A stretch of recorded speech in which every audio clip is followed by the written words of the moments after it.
Hi welcome to max TV. నరదిష్టి వల్ల మనిషి జీవితం నాశనం అవుతుంది. కానీ నరదిష్టి ఉంటే ఎలాంటి సమస్యలు ఎదురవుతాయి, అసలు ఈ నరదృష్టి ఉంటే ఎలాంటి పరిష్కారాల వల్ల బయటపడొచ్చు అనే సమస్యలకు మనకి పరిహారాలు చెప్పడానికి ఈరోజు మనతో ఉన్నారు కోయిదర బ్రహ్మరాజు గారు. ఆయనతో మాట్లాడి మరిన్ని విషయాలు తెలుసుకుందాం. నమస్కారం అండి. నమస్కారం అమ్మా. అయితే నరదిష్టి అనేది చాలా మందికి తగులుతూ ఉంటుంది, చిన్న పిల్లల నుంచి పెద్దవాళ్ళ వరకు. ఈ నరదిష్టి వల్ల చాలా మంది ఇబ్బందులు పడే వాళ్ళు కూడా ఉన్నారు.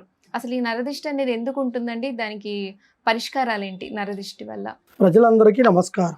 నరదిష్టి అనేది చాలా పెద్ద సమస్య. అది అయితే ఆ సమస్యలో ఏంటంటే కొంతమందికి తెలియవు. కొంతమందికి ఏంటంటే డ్రెస్సెస్ వేసుకున్నప్పుడు మంచి డ్రెస్ వేసుకున్నారు, ఒక దృష్టి ఉంది అని అనుకుంటారు.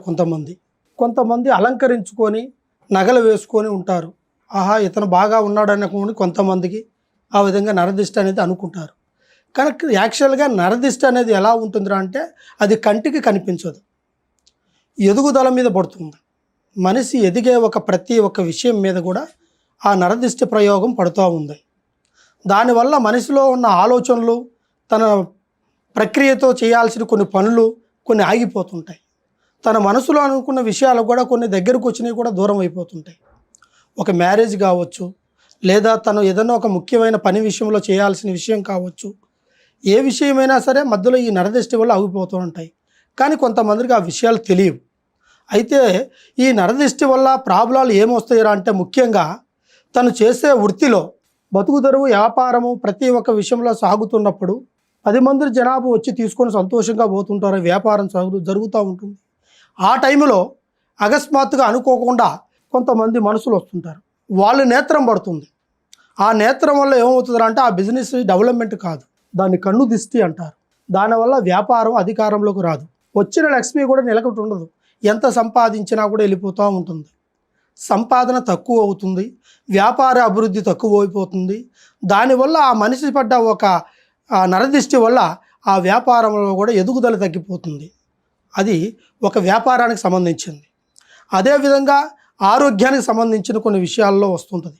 కొంతమందికి ఆ నరదిష్టి ఎలా ఉంటుందిరా అంటే తల మిదించి కొన్ని నిమ్మకాయలు దిగదూడ్చుకొని, కొన్ని మిరపకాయలు బొగ్గులు దిగదూడ్చుకొని రోడ్ల మీద వేస్తుంటారు. అవి కొంతమంది చూడకుండానే కాలితో దాటేస్తుంటారు. అది ఒంట్లో ఏ రోగము లేకపోయినా కూడా ఆ ప్రభావం అతని మీద పడిపోయి ఆ ఒక్క సంకల్పం వల్ల ఆరోగ్యం నలకట్లో పడిపోతుంది.